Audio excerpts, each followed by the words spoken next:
if she wants. But it's a, you can basically sign up, us as scientists, and say, not that I want to ever fly, but I really think about it. And do I need to make that trip?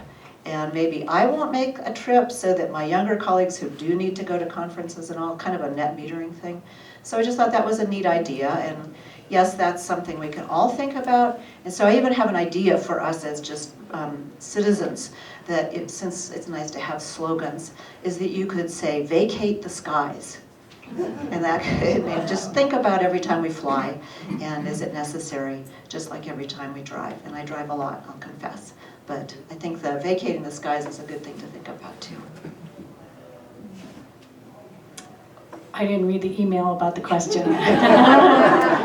So I'm going to wing it. And one thing I've been thinking a lot about lately is Levining. And we are a transition town. There's so many fantastic things happening here in the Mono Basin, both on the nature conservation level and all the work of the Mono Lake Committee and the work of the agencies and all the work of Mono 350 and just all the public awareness and the participation and this emphasis on really having us think about our transportation sector and the EVs and the kids going to DC. That's when I'm like, wow, I wish I would have been born now instead of 50 years ago.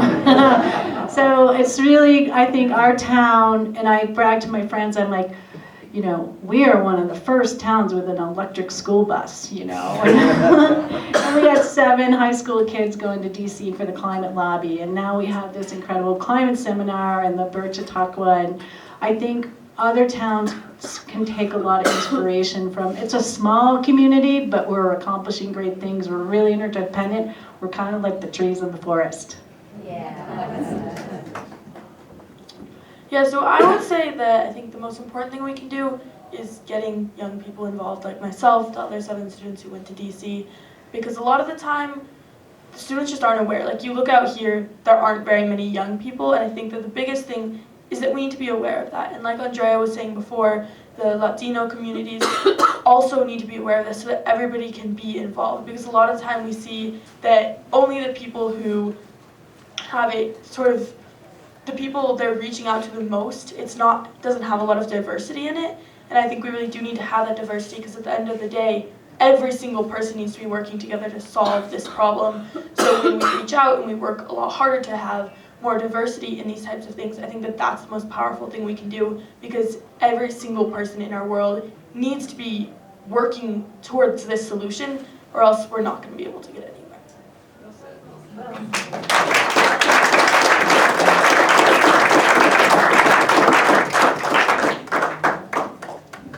Kitty, are you still in the room? Can you come up too, Kitty? I want everybody to know about all the good work you've been doing. So this is Kitty Adams from Adopt a Charger, and she is responsible for getting electric vehicle chargers installed in places all over California. So Kitty, you can just tell us briefly what you do with Adopt a Charger and then your input on what we can take out the door today. Can I stand by you? Adopt a Charger is a 501c3 nonprofit, and I work with places like the national parks, state parks, museums, universities, pretty much anyone that'll talk to me to get EV chargers installed.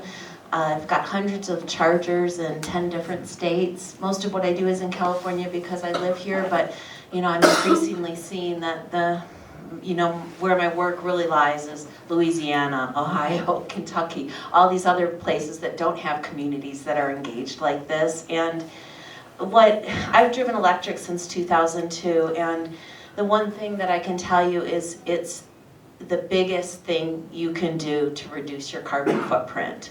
And if you can't drive electric, maybe don't even drive at all. Ride your bicycle or find another way, or like the school buses, that pretty soon that'll be transit buses. So I feel like so empowered by driving an electric car, and I think Regine and I had this conversation earlier about, there's something to be said about right action and doing something, and and not feeling helpless, because it can be a pretty sobering conversation. But when you start to focus on all these things that you can do that add up to make a huge difference, yeah. So I'll be out there by the cars if you want to talk to me specifically about what car might work for you. I've driven just about everything, and I've got a lot of good ideas. I know about the incentives and the rebates, and I'd be happy to talk to you about what might work for you for your next car. So thank you. Regine, you want to come? Regine was outside. Oh, here she is. Oh, Sorry. yes. You can put your 2 cents in there if you want to add to that. You want to leave everybody one, but Yeah, I would certainly second that motion that with so many things we can't control, this is something that we can control. Your car, your house, they're probably your 2 biggest things, the expenses that you have in your life. So to really be thoughtful about your choice for your car, I think is huge. The other thing I will say is that there is, I don't know if there's a word for it, but there's a warm and fuzzy environmental feeling that happens when you get an electric car. You get that feeling when you're driving by the gas stations that you don't have to go to. You get that feeling when you look at your garage floor and there are no oil stains in it. So, and especially you get that feeling when you look at the next generation and you realize what impacts that we are all doing right now that are going to change this picture for the future. So thank you everyone for coming here today. You are awesome. This is an awesome group of people. And was it Eleanor Roosevelt said, never underestimate what a small group of concerned citizens, Margaret Mead, thank you, another one of my female heroes. Yeah, and you are that, and you are the change. Thank you so much. Thank you, Janet. And Mr. Gardner, when I tried, could you stand up or do you want to come say a few words? Because we've got our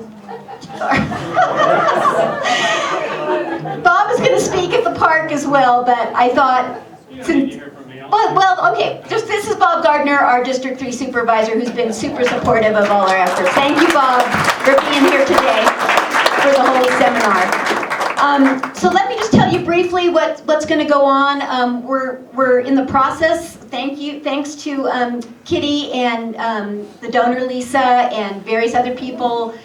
We've been trying for almost a year to get a level 2 car charger installed in Hess Park, powered by the Pioneer Solar Pavilion solar panels. So we're literally to the point, we just had a meeting at noon. It's like, if we put the charger right here, do we have enough ADA? We need 50, and we need 48 inches, and we have 50. So I mean, literally, we had 2 inches to spare, and it looks like we're actually going to get the car charger in before too much longer. So we want to go over to the park and celebrate it. You all get to see the car charger. Thank you, Richard Foy. He put it on a pedestal for us and assembled it. We're going to hear from Bob, and we're going to hear from Kitty. We're going to hear from Lisa, the donor. And we have refreshments. Thank you all in the room that brought refreshments. And Urs is here, the contractor. There's Urs of the pavilion. He's going to talk to us a little bit about the building of the pavilion last summer. So I hope you can all just come down the street, enjoy some community and some celebration, and just take a minute to, to appreciate how much has happened in the last year in the Mono Basin. We're making progress. Thank you.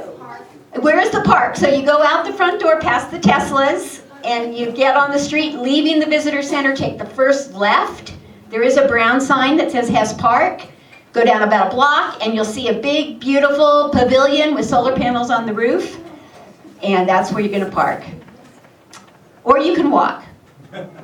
Yeah, it's not that, but your choice. So we're going to reconvene over there in about 20 minutes by the time we all move over there, and I hope to see a lot of you at the park. And thank you so much for coming today. Thank you for everybody for supporting the education and awareness of climate issues. Thank you.